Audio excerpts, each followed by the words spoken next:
गरीब बहू का जादुई घास का एसी। एक छोटे से गांव में सरिता अपनी बहू और अपने गरीब परिवार के साथ रह रही थी।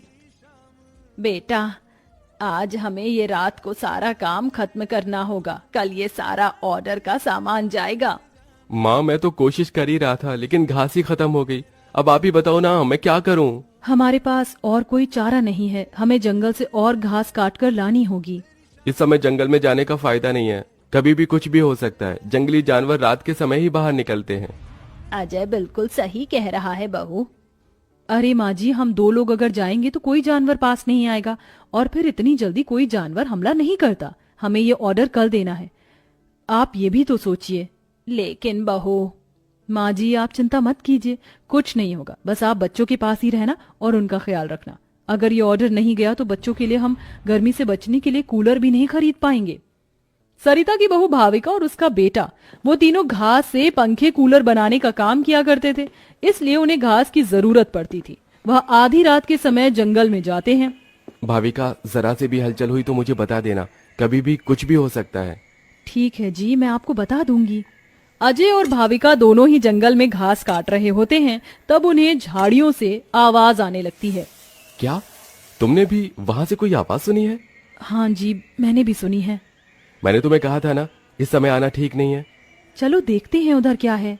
भाविका और अजय झाड़ियों के पास जैसे ही जाते हैं, उन झाड़ियों के पीछे से एक आदमखोर भेड़िया निकलता है। भाविका, भागो यहाँ से, यहाँ पर तो बहुत खतरनाक भेड़िया है। अजय और भाविका दोनों अपनी जान बचाकर भागने लगते हैं। अजय, अब हम लोग क्या करें? कहीं भेड़िए ने हमें खा लिया तो? रुकना मत, बस भागती जाओ। भागते भागते वो दोनों जंगल से किसी तरह बाहर निकल आते हैं और भेड़िया उनका पीछा छोड़ देता है। जान बची तो लाखों पाए, लौट के बुद्धू घर को आए। रास्ते में चलते हुए आधी रात के समय उन्हें गांव के एक कूड़े के ढेर के पास एसी पड़ा हुआ नजर आता है। अरे देखो जी, यहाँ पर एसी पड़ा है। अरे पता नहीं किसका होगा, चलो यहाँ से चलते हैं।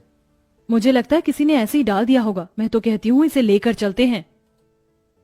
भाविका अजय को एसी ले जाने के लिए मना लेती है, जिसके बाद वो दोनों उस एसी को घर ले आते हैं। तुम दोनों तो घास लेने गए थे, ये क्या लेकर आ गए हो? ये हमें रास्ते में पड़ा मिला। जब हम कूलर पंखे बना लेते हैं तो एसी भी बना सकते हैं।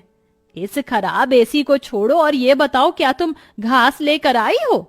सरिता के ये बोलने के बाद जंगल की दुर्घटना के बारे में दोनों बताते हैं, जिसे सुनकर सरिता हैरान रह जाती है। अच्छा, इसका मतलब बहुत बड़ी मुसीबत से बचकर आए हो तुम दोनों, और साथ में ये कचरा उठाकर ले आए। वह तीनों बहुत ज्यादा परेशान हो जाते हैं। कल का ऑर्डर पूरा करने के बाद उन्हें कुछ पैसे मिल जाते, लेकिन घास न होने की वजह से उनका ऑर्डर पूरा नहीं हो पाता और वह ऑर्डर कैंसिल हो जाता है। अगले दिन उनके टूटे फूटे घर के अंदर धूप की किरणें आने लगती हैं, जिससे बहुत ज्यादा गर्मी हो जाती है। हे भगवान, कितनी गर्मी लग रही है, घर में पंखा भी नहीं चल रहा है। मुझे भी बहुत गर्मी लग रही है। पिताजी पिताजी, हमें बहुत गर्मी लग रही है, हमारे घर में एक पंखा भी ठीक से नहीं चलता। बेटा, थोड़ा सा सब्र रखो, कुछ दिनों में मेरे पैसे मुझे मिल जाएंगे तो मैं घर के अंदर एक अच्छा सा पंखा लगवा दूंगा। हमारा वो ऑर्डर तो कैंसिल हो गया, लेकिन सुबह में घास ले आई थी मैं। चलिए गांव वालों के कूलर और पंखे में घास लगा देते हैं, उससे कुछ तो पैसे आएंगे। हाँ, तुमने सही कहा। भाविका और अजय दोनों मिलकर पुराने कूलरों के अंदर घास लगा रहे होते हैं और यहाँ घर में राजू दिशा गर्मी से परेशान हो रहे होते हैं। काश कि हमारे घर में भी कोई एसी होता। तभी दिशा की नजर उसके पिता के लाए हुए एसी के ऊपर पड़ती है। अरे राजू, जरा इसे देखो, लगता है पिताजी हमारे लिए एसी लेकर आए हैं, पर उन्होंने ये एसी अभी तक क्यों नहीं लगाया? क्योंकि ये एसी खराब है, बस इसीलिए। कल रात तुम्हारे माता पिता को यह कूड़े करकट में मिला था।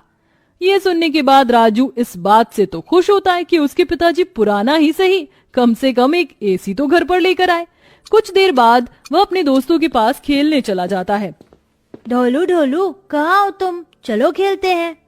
आज मैं नहीं आ सकता, बहुत गर्मी है, और इतनी गर्मी में मेरा मन नहीं कर रहा है आने का, क्योंकि मेरे घर के अंदर एसी लगा हुआ है। मैं उसकी ठंडी हवा में ही बैठना चाहता हूँ। क्या कहा? तुम्हारे घर के अंदर भी एसी है? हाँ, और हमारा एसी बहुत अच्छा